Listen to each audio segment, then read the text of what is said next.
नमस्कार। बिहार दरोगा किरण पब्लिकेशन का 23वां मॉडल प्रैक्टिस सेट है। 22 अपलोड हो गया है। अगर नहीं देखे हैं, प्लेलिस्ट बना हुआ है, डिस्क्रिप्शन में लिंक है, वहां से देख सकते हैं। तो चलिए आज का टेस्ट लगाते हैं। 23वां मॉडल प्रैक्टिस सेट है बिहार दरोगा का। फर्स्ट क्वेश्चन क्या कर रहा है कि किस शासक द्वारा सर्वप्रथम पाटलिपुत्रा का राजधानी के रूप में चयन किया गया था? किसके द्वारा किया गया था भाई? पाटलिपुत्रा का चयन किया गया था, राजधानी बनाया था किसने? तो ये उदयन ने बनाया था। उदयन ने बनाया था। उदयन द्वारा सर्वप्रथम पाटलिपुत्रा की राजधानी के रूप में चयन किया गया। उदयन हर्यक वंश का तृतीय शासक था, तीसरा। ठीक है, हर्यक वंश का ये शासक था, जो कि तीसरा शासक जो था ये उदयन था। ठीक है, उदयन अपने पिता को मारकर गद्दी पर बैठा था, याद रहना चाहिए। नेक्स्ट क्वेश्चन की बात करते हैं। किस मौर्य सम्राट ने लगभग 272/268 231 ईसा पूर्व के अपने शासनकाल के दौरान शिलाओं और स्तंभों पर अपने लेख उत्कीर्णीय करवाए थे? किसने करवाया था? तो ये करवाया था अशोक ने। कौन करवाया था? अशोक ने। ये जो इनके द्वारा जो स्तंभ और बड़े पत्थरों और गुफा की दीवारों पर उकरे गए 33 शिलालेख है। अशोक का 33 शिलालेख है, याद रखिएगा। अशोक के अभिलेख प्राकृत भाषा में एवं ब्राह्मी और यूनानी, अरमाइक तथा खरोष्टी लिपि में लिखा गया है। ठीक है, इनकी जो ये था भाषा था वो प्राकृत था, याद रखिएगा। बहुत बार क्वेश्चन आता है कि अशोक का शिलालेख किस भाषा में है, तो प्राकृत भाषा में है, याद रहेगा। अशोक अभिलेख को सर्वप्रथम अशोक का अभिलेख जो है उसको 1837 में जेम्स प्रिंसेप ने पढ़ा था, 1837 ईस्वी में, याद रहेगा। अगला क्वेश्चन है, अशोक के शिलालेखों के प्रयुक्त भाषा, अशोक के शिलालेखों का प्रयुक्त भाषा पूछ रहा है कि है कौन सा है भाषा? तो ये प्राकृत भाषा है, पता होगा प्राकृत भाषा, अभी जस्ट हमने बताया है। अगला, सरकारी घाटे को करों को डैश या व्यय को डैश कम किया जा सकता है? तो कैसे किया जा सकता है भाई? तो ये बढ़ाकर घटाकर, मतलब बढ़ाना है और फिर घटा देना है, याद रहेगा। अगला क्वेश्चन है, अर्थशास्त्र के अनुसार सीता भूमि का अभिप्राय है। सीता भूमि किसको कहते हैं वो पूछ रहा है। सीता भूमि कहा जाता है जनजातीय द्वारा जोती जाने वाली भूमि को सीता भूमि कहा जाता है। ऑप्शन नंबर 3 आपका सही होगा। अर्थशास्त्र के अनुसार सीता भूमि का अभिप्राय जनजातियों द्वारा जोती जाने वाली भूमि से है, याद रखिएगा। नेक्स्ट क्वेश्चन है, बुद्ध ने अपने प्रथम उपदेश सारनाथ में अपने 5 शिष्यों को दिया था, जिसे डैश कहा जाता था? क्या कहा जाता था? तो ये धर्मचक्र परिवर्तन कहा जाता था। क्या कहा जाता था? धर्मचक्र परिवर्तन कहा जाता था। अगला क्या है, दास्तान ए अमीर हमजा का चित्रांकन किसके द्वारा किया गया था? किसके द्वारा किया गया था भाई? तो ये किया गया था आपका हजमनामा चित्रकार, मतलब अब्दुल समद द्वारा किया गया था। ठीक है, अब्दुल समद द्वारा किया गया था, याद रहेगा। नेक्स्ट क्वेश्चन की बात करते हैं, निम्नलिखित में से कौन सा पुल गंगा नदी पर अवस्थित नहीं है? गंगा नदी पर पूछ रहा है कि अवस्थित नहीं है, तो कौन सा पुल है भाई जो गंगा नदी पर नहीं है? याद रहेगा, कौन सा नदी पे नहीं है? महात्मा गांधी सेतु जो है गंगा नदी पे है। राजेंद्र पुल भी गंगा नदी पे है। विक्रमशिला जो है ये भी गंगा नदी पे। अब्दुल बारी सेतु जो पुल है, यानी कि आपका कोइलवर पुल जो है, ये अब्दुल बारी कोइलवर पुल का नाम है, जो कि सोन नदी पे है, सभी को पता होना चाहिए, सोन नदी पे है। अगला क्वेश्चन है, निम्न में से किसे प्लेट विवर्तनी का जनक माना जाता है? तो किसे माना जाता है भाई? तो ये अल्फ्रेड वेगनर को माना जाता है। अल्फ्रेड वेगनर को माना जाता है। याद रहेगा। नेक्स्ट क्वेश्चन की बात करते हैं, बिहार के किस लोक नृत्य को बारिश का आह्वान करने के लिए किया जाता है? तो कौन सा भाई किया जाता है? तो ये जाट जाटिन किया जाता है, जाट जाटिन किया जाता है। बिहू आपको पता होगा असम का है। जुलाई 2024 में भारत डैश को पीछे छोड़कर रूसी तेल का दुनिया का सबसे बड़ा आयात बन गया है, आयातक बन गया है भाई। किसको छोड़ के? तो चीन को छोड़ के बन गया है, याद रहेगा। नेक्स्ट क्वेश्चन की बात करते हैं, बिहार में बोली जाने वाली मैथिली भाषा कब भारत में के संविधान में 8वीं अनुसूची में शामिल किया गया था? कब किया गया था भाई? तो 2002 में शामिल किया गया था। मैथिली नेपाल के पूर्वी तराई और भारत में उत्तरी और पूर्वी बिहार में बोली जाने वाली एक भारतीय आर्य भाषा है। वह देवनागरी लिपि में लिखी जाती है और नेपाल की दूसरी सबसे बड़ी भाषा है मैथिली। 2002 में मैथिली को भारतीय संविधान का 8वीं अनुसूची में शामिल किया गया, जो कि इसे शिक्षा सरकार और अन्य आधिकारिक संदर्भ में उपयोग करने की अनुमति देता है, याद रहेगा।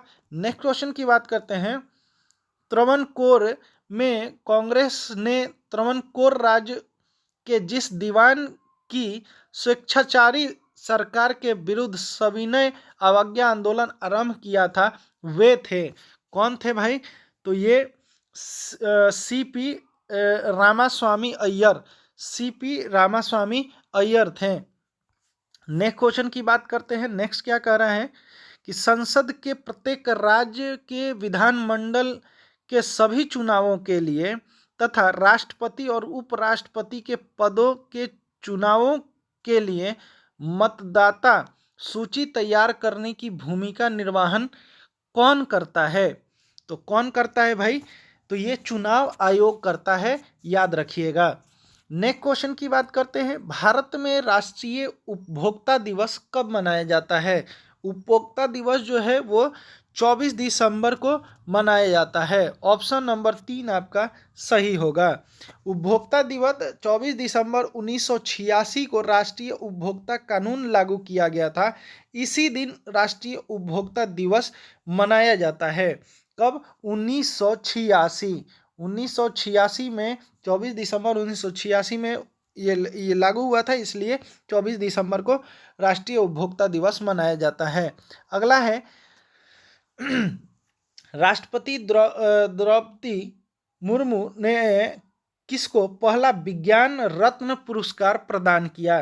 किसे विज्ञान रत्न पुरस्कार दिया गया भाई? तो ये दिया गोविंद राजन पद्मनाभम, ठीक है। राष्ट्रपति द्रौपदी मुर्मू द्वारा प्रसिद्ध जैव रसायन के बेंगलोर स्थित भारतीय विज्ञान संस्था के पूर्व निदेशक गोविंद राजन पद्मनाभम को पहला विज्ञान रत्न पुरस्कार प्रदान किया गया है, याद रहेगा। अगला क्वेश्चन है, भारतीय संविधान का कौन सा अनुच्छेद कानून के समक्ष समानता प्रदान करता है? कौन सा करता है भाई? तो ये 14 करता है। कौन सा अनुच्छेद? 14 अनुच्छेद करता है। मौलिक कर्तव्यों से संबंधित अनुच्छेद 51A को संविधान में द्वारा शामिल किया गया।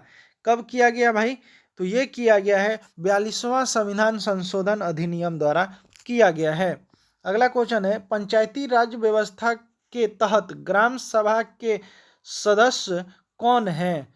तो ग्राम सभा के कौन है भाई?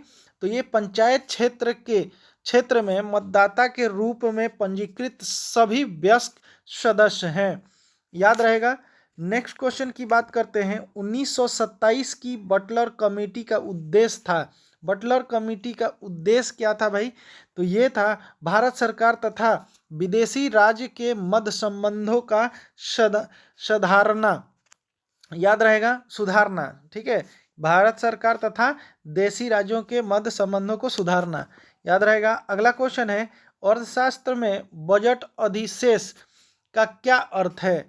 बजट अधिशेष पूछ रहा है, क्या मतलब है उसका? तो इसका मतलब है जब एक वितरित राजस्व आवश्यक व्यय से अधिक हो। ऑप्शन नंबर 3 आपका सही होगा। नेक्स्ट क्वेश्चन की बात करते हैं। निम्नलिखित में से कौन सी झील मणिपुर में स्थित है? मणिपुर का झील पूछ रहा है, तो ये लोकटक झील जो है मणिपुर में है, अवस्थित है।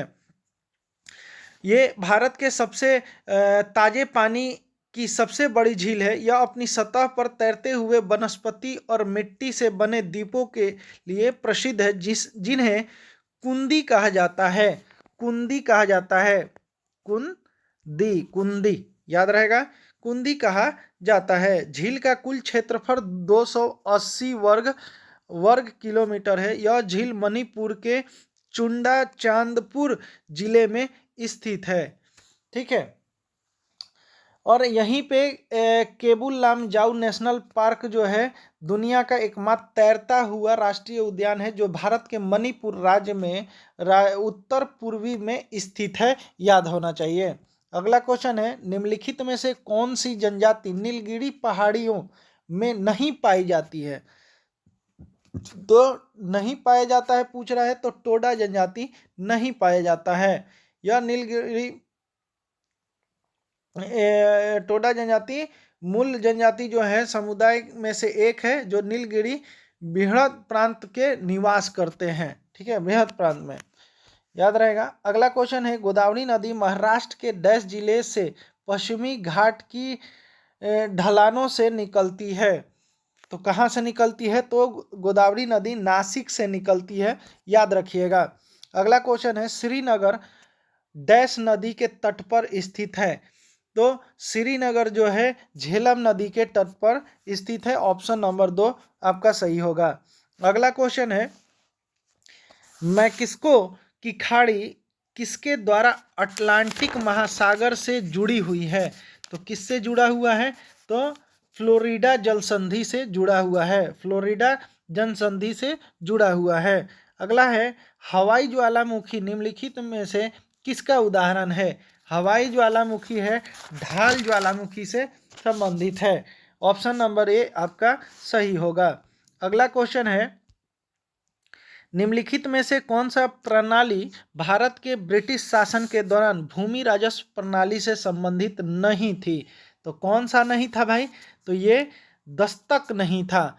क्या नहीं था? दस्तक नहीं था। स्थायी बंदोबस्त भी लागू हुआ था, महलवाड़ी भी और रैयतवाड़ी भी, दस्तक नहीं था, याद रहना चाहिए। जो लोग हमारे चैनल पर नए आ रहे हैं, चैनल को सब्सक्राइब कर ले, बेल आइकन दबा दे, ताकि आने वाला हर वीडियो का नोटिफिकेशन मिले और किरण पब्लिकेशन का मॉडल प्रैक्टिस सेट आप कवर कर लें। ग्रुप में आप शेयर करें, ताकि आने जो भी बच्चे हैं जो किरण पब्लिकेशन का बुक नहीं खरीदे हैं, वो भी लाभ उठा सकें। अगला क्वेश्चन की बात करते हैं। अगला क्या कर रहे हैं, निम्नलिखित में से कौन सा दूसरा प्रांत था जिसने सहायक संधि को स्वीकार किया था? तो कौन किया था भाई? तो ये मैसूर था। मैसूर सहायक संधि को स्वीकार किया था। मेरठ छावनी में 1857 के सैनिक विद्रोह की शुरुआत कब हुई थी? मेरठ का पूछ रहा है, तो 10 मई 1857 को ये शुरू हुआ था, पता होना चाहिए। अगला क्वेश्चन है, महात्मा गांधी के किस अमेरिकी जीवनी लेखक ने लिखा था कि असहयोग भारत और गांधी जी के जीवन में एक युग का नाम बन गया है? किसने कहा था? तो ये कहा था लुईस फिशर ने कहा था। लुईस फिशर ने कहा था। लुई फिशर ने इस बातों का वर्णन द लाइफ ऑफ महात्मा में किया है। द लाइफ ऑफ महात्मा पुस्तक है, उसमें किया है। यह जीवनी 1951 में प्रकाशित हुई। इसका पहला अध्याय गांधी जी की हत्या से शुरू होता है। इस पुस्तक में यह उल्लेख किया गया है कि असहयोग भारत और गांधी जी के जीवन का एक युग का नाम बन गया है, याद रहेगा। अगला क्वेश्चन है, भारत के पहले प्रधानमंत्री पंडित जवाहरलाल नेहरू ने 14 अगस्त 1947 की मध्यरात्रि को नियति से वादे शीर्षक भाषण कहाँ दिया था? तो ये भाषण पूछ रहा है कहाँ दिया था भाई? तो ये जो दिए थे संसद में, संसद यानी कि संविधान सभा। ठीक है, याद रहेगा। अगला क्वेश्चन है, 1946 की अंतरिम सरकार में कार्यकारी परिषद के उपाध्यक्ष कौन थे? 33 का पूछ रहा है, क्या है बताइए। तो ये जवाहरलाल नेहरू ही थे। कौन थे? जवाहरलाल नेहरू ही थे। अगला क्वेश्चन की बात करते हैं, लगभग डैश केल्विन पर जल का घनत्व सबसे अधिक होता है? तो किस पे जल का घनत्व अधिक होता है? तो 277 पे अधिक होता है। ठीक है, याद रहेगा। पानी का अधिकतम घनत्व 4 डिग्री भी होता है या सेल्सियस, या 277 केल्विन होता है। ठीक है, याद रहेगा। अगला क्वेश्चन की बात करते हैं। अगला क्या कर रहा है कि अंग्रेजों द्वारा भारतीयों को 1947 में सत्ता हस्तांतरित किए जाने के समय कांग्रेस के अध्यक्ष थे। कौन अध्यक्ष थे भाई? तो जेबी कृपलानी थे। कौन थे? जेबी कृपलानी थे, आपको पता होना चाहिए। अगला, रामायण के रचयिता वाल्मीकि का आश्रम निम्नलिखित में से कहाँ स्थित था? तो ये ब्रह्मवत्र में स्थित था। ब्रह्मवत्र में स्थित था, याद रहेगा। अगला, ग्लोबल वाटर टैंक समिट 2024 में water development of the year श्रेणी के अंतर्गत GIIF global water tank award किस संगठन को प्रदान किया गया है? तो किसे प्रदान किया गया है? तो केंद्रीय जल आयोग को किया गया है, CWC को किया गया है, याद रखिएगा।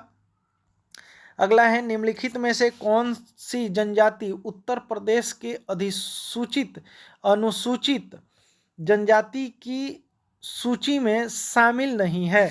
तो कौन सा शामिल नहीं है भाई? तो थारू जनजाति नहीं शामिल है, याद रहेगा।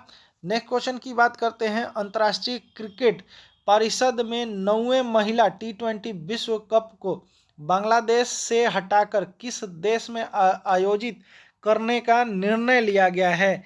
तो कहाँ लिया गया है भाई?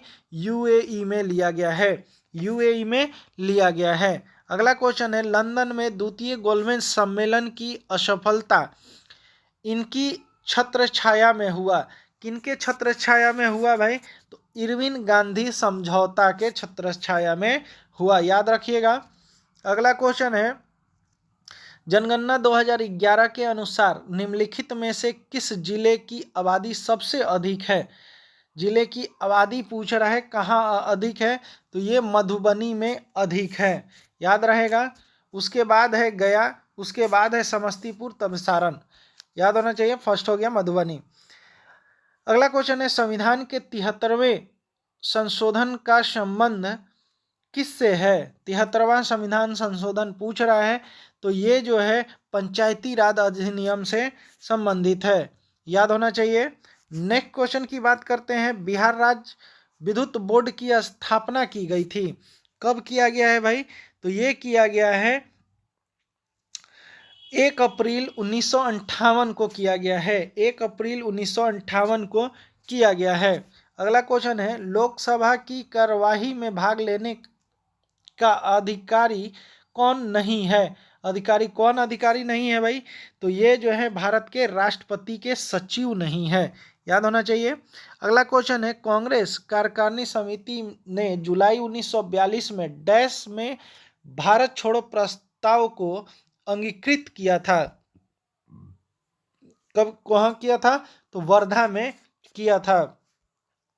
अगला क्वेश्चन है, किस संशोधन में समाजवादी धर्मनिरपेक्षता और राष्ट्रीय एकता एवं अखंडता शब्द भारतीय संविधान में जोड़ा गया? तो कब जोड़ा गया भाई?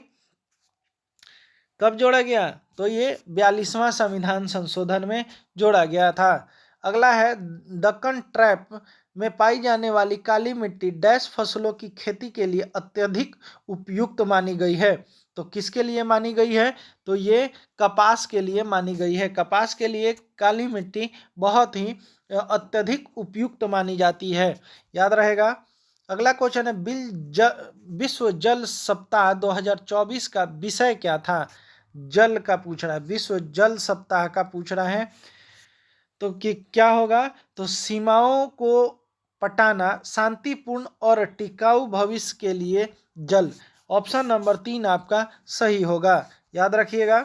नेक्स्ट क्वेश्चन है, पश्चिमी घाट का सर्वोच्च शिखर कौन है? कौन सा है? तो कौन सा है भाई? तो ये अन्नामुडी है, अन्नाईमुडी है, याद रहेगा। नेक्स्ट क्वेश्चन की बात करते हैं। जौनपुर में डैश के द्वारा निर्मित अटाला मस्जिद अन्य मस्जिदों के निर्माण के लिए एक मिसाल बन गई। तो कहाँ कहाँ कौन है?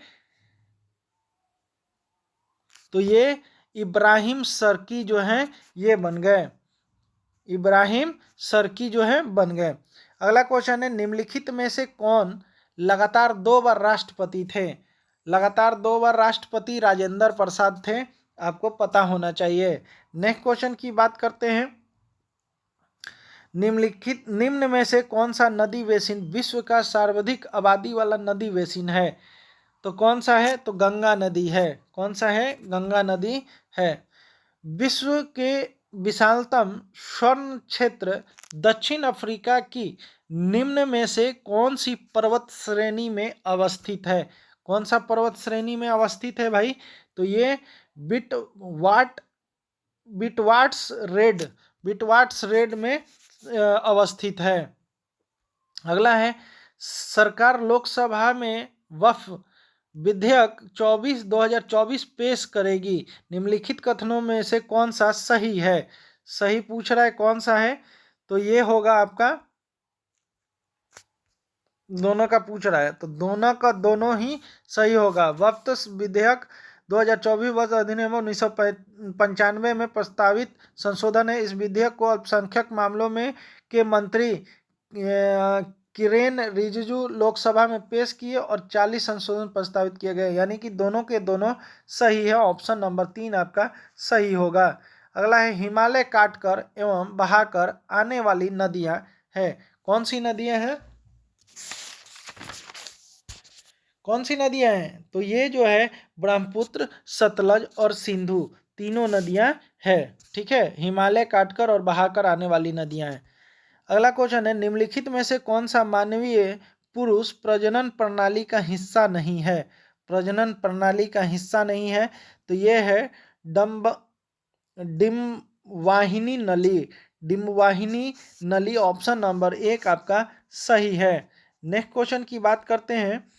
नेक्स्ट क्या करें, निम्नलिखित में से कौन सा हार्मोन शरीर के कार्बोहाइड्रेट, प्रोटीन और वसा उपाचय में नियंत्रण रखता है ताकि विकास के लिए शरीर को इसका सबसे अच्छा संतुलन प्रदान किया जा सके? तो कौन सा है भाई? तो ये होगा थायरोक्सिन। थायरोक्सिन जो है ये रहता है। अगला है, पादपों में निम्नलिखित में से किस प्रक्रिया द्वारा धुले हुए खनिजों और जलों को जड़ों से पत्तियों तक ऊपर की ओर गति करने में मदद करती है? तो कौन सा करता है भाई? तो ये जो करता है स्थानांतरण करता है। स्थानांतरण करता है। ऑप्शन नंबर 3 आपका सही है। इंग्लिश का क्वेश्चन है, आप लोग देख लीजिएगा। अगला है, 42वें संशोधन अधिनियम 1976 में भारतीय संविधान में एक नया अध्याय जोड़ा गया। 42वां संविधान संशोधन अधिनियम 1976 में भारतीय संविधान में एक नया अध्याय जोड़ा गया। तो क्या जोड़ा गया भाई? तो ये मौलिक कर्तव्य जोड़ा गया है, याद होगा। नेक्स्ट क्वेश्चन की बात करते हैं। प्रत्येक गुद्दे में बड़ी संख्या में निष्पादन इकाइयाँ पाई जाती है जिन्हें डैश नाम से भी जाना जाता है। तो इसको जाना जाता है नेफ्रॉन के नाम से जाना जाता है। ऑप्शन नंबर 2 आपका सही होगा। अगला क्वेश्चन है, लिटमस विलियन एक बैगनी रंग का रंजक होता है जिसे डैश से प्राप्त किया जाता है। तो लिटमस किससे प्राप्त किया जाता है भाई? तो ये लाइकेन से प्राप्त किया जाता है। ऑप्शन नंबर 3 आपका सही होगा। निम्नलिखित में से कौन सा तत्व तांबे को उसके यौगिक से विस्थापित कर सकता है? तो कौन सा कर सकता है भाई? तो ये कॉपर, या मतलब जास्ता कर सकता है। जास्ता ऑप्शन नंबर 2 आपका सही होगा, जास्ता कर सकता है। नेक्स्ट क्वेश्चन की बात करते हैं। निम्न में से किस पर्वतमाला को एशिया और यूरोप के बीच की सीमा माना जाता है? तो कौन सा है भाई? तो यूराल एशिया और यूरोप का बीच का सीमा माना जाता है। अगला क्वेश्चन है, निम्नलिखित में से कौन सी धातु सबसे अधिक आघातवर होता है? तो कौन सा होता है? तो ये सोना और चांदी होता है। ऑप्शन नंबर 4 आपका सही होगा। आधुनिक आवर्त सारणी में निम्नलिखित में से किस आवर्त में 5 गैर धातुओं को रखा जाता है? तो किसे रखा जाता है भाई? तो आवर्त 2 में रखा जाता है। ऑप्शन नंबर 2 आपका सही होगा। 51G अमोनियम में कितने मोल अमोनियम मौजूद होता है?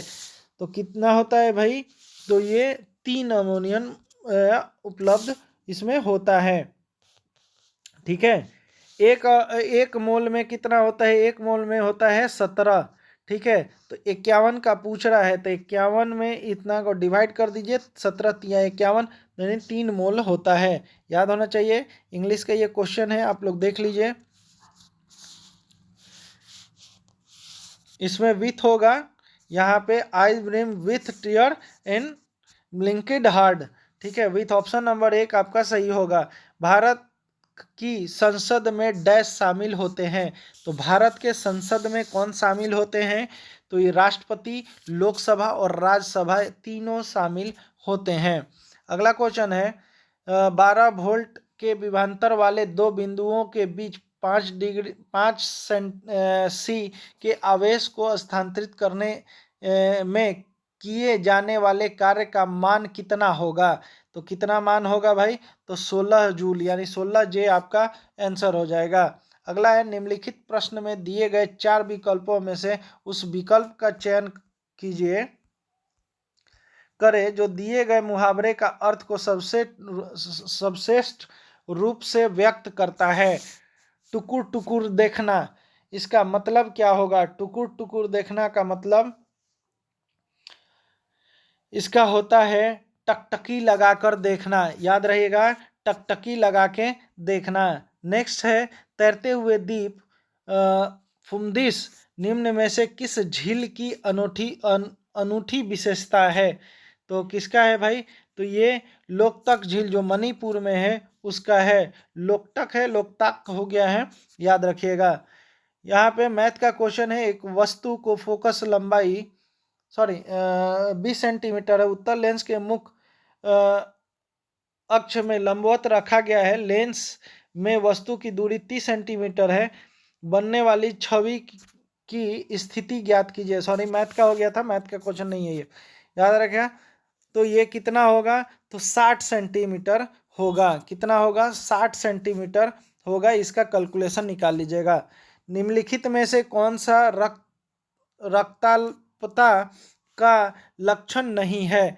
तो कौन सा नहीं है भाई? तो मसूड़ों में रक्त स्राव, मतलब खून बहना जो है वो नहीं है। अगला है निम्नलिखित में से कौन सी बीमारी मुख्य रूप से जीवन शैली में बदलाव लाकर शारीरिक व्यायाम और दवा से प्रबंधित की जा सकती है? तो कौन सा किया जा सकता है? तो डायबिटीज किया जा सकता है। डायबिटीज की जा सकती है। अगला है निम्नलिखित में से किस प्रक्रिया द्वारा जल तरल अवस्था में गैसीय अवस्था में परिवर्तन हो जाता है? तो कौन सा हो जाता है भाई? तो ये होता है ऊर्ध्वपातन और वाष्पीकरण। ऊर्ध्वपातन और वाष्पीकरण आपका सही हो जाएगा। कौन सी नदी भ्रंश ध्रोणी से होकर बहती है? भ्रंश ध्रोणी से होकर कौन सा बहता है? तो ये नर्मदा नदी बहता है। नर्मदा और ताप्ती दोनों होता है, तो नर्मदा ऑप्शन के अनुसार होगा। एशेरिकिया कोलाई को जल के निम्नलिखित में से किस प्रकार के प्रदूषण को निर्धारित करने के लिए एक संकेत जीव के रूप में उपयोग किया जाता है? तो इसमें किया जाता है भाई? तो ये मल संबंधी पदार्थ में। ऑप्शन नंबर 4 आपका सही होगा। अगला है निम्नलिखित में से कौन सी बीमारी से टीकाकरण द्वारा नहीं बचा जा सकता? तो कौन सा नहीं बचा सकता? दामा टीकाकरण से नहीं बच सकते हैं। अगला क्वेश्चन है निम्नलिखित में से किसे हमारे शरीर के मूलखंड के नाम से जाना जाता है? मूलखंड के नाम से प्रोटीन को जाना जाता है, याद रखेगा। अगला क्वेश्चन है दिए गए वाक्य में उचित विशेषण का चयन करके रिक्त स्थान की पूर्ति करें। महाराज जी के चर्चे तो डैश लोकों में फैले हुए हैं। तो क्या होगा? कि तीनों लोकों में फैले हुए हैं। ऑप्शन नंबर 1 आपका सही हो जाएगा। अगला है, पर्याप्त मात्रा में कार्बोहाइड्रेट प्राप्त करने के लिए व्यक्ति को पर्याप्त मात्रा में डैश खाना चाहिए। क्या खाना चाहिए भाई? तो ये चावल खाना चाहिए। क्या चाहिए आपको? कार्बोहाइड्रेट प्राप्त करने के लिए तो चावल खाना चाहिए, याद रहेगा। नेक्स्ट क्वेश्चन की बात करते हैं। NH2 की तुलना में अधिक COOH समूह वाले अमीनो अम्ल को डैश अमीनो अम्ल कहा जाता है। तो क्या कहा जाता है? तो क्षारीय कहा जाता है, क्षारीय कहा जाता है। निम्नलिखित में से किस विटामिन की कमी के कारण मसूड़ों में रक्तस्राव होता है और घाव भरने में अधिक समय लगता है? तो ऑप्शन क्या होगा बताइए? तो विटामिन सी के कारण होता है। विटामिन सी अगर आंवला वगैरह खाइएगा तो मसूड़ों से जो खून निकलता है ब्रश करने के टाइम वो बंद हो जाएगा। अगला क्वेश्चन है, ईगल एक्ट जो हाल में ही सुर्खियों में था किस देश से संबंधित है? तो ये जो है अमेरिका से संबंधित है, याद रखिएगा। अगला क्वेश्चन की बात करते हैं। भारतीय राष्ट्रीय कांग्रेस की स्थापना निम्नलिखित में से किस वर्ष की गई थी? तो किस वर्ष किया गया था? तो ये 1885 ईस्वी में किया गया था। नेक्स्ट क्वेश्चन की बात करते हैं। मैथ का क्वेश्चन, एक शहर की जनसंख्या 30,000 है। यदि प्रतिवर्ष जनसंख्या 20% की वृद्धि होती है तो 3 वर्ष के पश्चात शहर की जनसंख्या कितनी होगी? आप लोग देख लीजिएगा। बल्ब ए किसी नापदान को 10 घंटे में भर सकता है, जबकि बल्ब बी उसी नापदान को 8 घंटे में भर सकता है। पहले केवल बल्ब ए खोला जाता है। नापदान को 6 घंटे में पूरा भर देने के लिए बल्ब बी को भी कितने घंटे बाद खोलना चाहिए? आप देख लीजिएगा, मैथ का क्वेश्चन है। अगला है, महाराष्ट्र एवं कर्नाटक के पश्चिमी घाट डैश कहलाते हैं। तो क्या कहलाते हैं भाई? तो सिहाद्री कहलाते हैं, सह्याद्री कहलाते हैं, याद रहेगा। अगला क्वेश्चन है, निम्नलिखित में से कौन सा एक राजकोषीय नीति का उपकरण नहीं है? तो कौन सा नहीं है भाई? तो ब्याज दर नहीं है। ऑप्शन नंबर 3 आपका सही होगा। अगला क्वेश्चन है, निम्नलिखित में से किसी आहारी घटक की प्रति ग्राम मात्रा मनुष्यों में अधिकतम ऊर्जा प्रदान करती है? तो कितना? तो ये कौन करता है? तो वसा करता है। कौन करता है? तो वसा करता है। अगला क्वेश्चन है मैथ का, ए किसी काम को 30 दिन में पूरा कर सकता है, बी उसी काम को 50 दिन में पूरा कर सकता है और सी उसे 40 दिन में पूरा कर सकता है। ए को एक दिन, बी को द्वारा अगले दिन सुबह सी द्वारा सहायता दी जाती है और यह चक्र चलते रहता है, तो काम पूरा कितने दिनों में होगा? आप लोग निकाल लीजिएगा। अगला क्वेश्चन है, निम्नलिखित उपकरणों का उपयोग वायुमंडलीय दाब को मापने के लिए किया जाता है। कौन सा उपकरण से वायुमंडलीय दाब को ये किया जाता है भाई? तो ये बैरोमीटर से किया जाता है। ऑप्शन नंबर 4 आपका सही होगा। अगला क्वेश्चन है, आर्थिक नियोजन विषय है। किसका आर्थिक नियोजन विषय है भाई? तो ये समवर्ती सूची का विषय है, याद रहेगा। मैथ का क्वेश्चन है, ये देख लीजिएगा आप लोग। अगला, 2011 की जनगणना के अनुसार भारत में सबसे अधिक जनसंख्या वाला राज्य कौन सा है? तो कौन सा राज्य है भाई? तो ये राज्य है उत्तर प्रदेश, सभी को पता है। ऑप्शन नंबर 4 आपका सही हो जाएगा। नेक्स्ट क्वेश्चन की बात करते हैं। नेक्स्ट क्या कर रहा है? नेक्स्ट भी मैथ का क्वेश्चन, ए बी को 10% के लाभ पर एक वस्तु बेचता है और बी उसे 20% के लाभ पर सी को बेच देता है, तो परिणाम लाभ गणना कीजिए, कितना परसेंट होगा? अगला क्वेश्चन है, भारत में राष्ट्रीय आय समांकों का आकलन किसके द्वारा किया जाता है? तो ये जो किया जाता है केंद्रीय सांख्यिकी संगठन द्वारा किया जाता है। ऑप्शन नंबर 4 आपका सही होगा। और ये टेस्ट का अंतिम और लास्ट क्वेश्चन है, किरण पब्लिकेशन बिहार दरोगा का, भारतीय संविधान का कौन सा अनुच्छेद संघ की कार्यपालिका शक्तियों से संबंधित है? कौन सा है भाई? तो ये अनुच्छेद जो है 53 है। तो ये था हम लोग का बिहार दरोगा का किरण पब्लिकेशन का 23वां मॉडल प्रैक्टिस सेट। जो लोग हमारे चैनल पे नए आ रहे हैं, चैनल को सब्सक्राइब कर ले, बेल आइकन दबा दे ताकि आने वाला हर वीडियो का नोटिफिकेशन आपको मिले। और अगर वीडियो पसंद आई हो तो एक लाइक प्लीज़ ज़रूर आप लोग करें और ग्रुप में शेयर कर दे ताकि आने वाले हर जो भी बच्चे हैं जो तैयारी कर रहे हैं उनको भी लाभ उठा सकते हैं। मिलते हैं अगले वीडियो में, तब तक के लिए जय हिंद, जय भारत।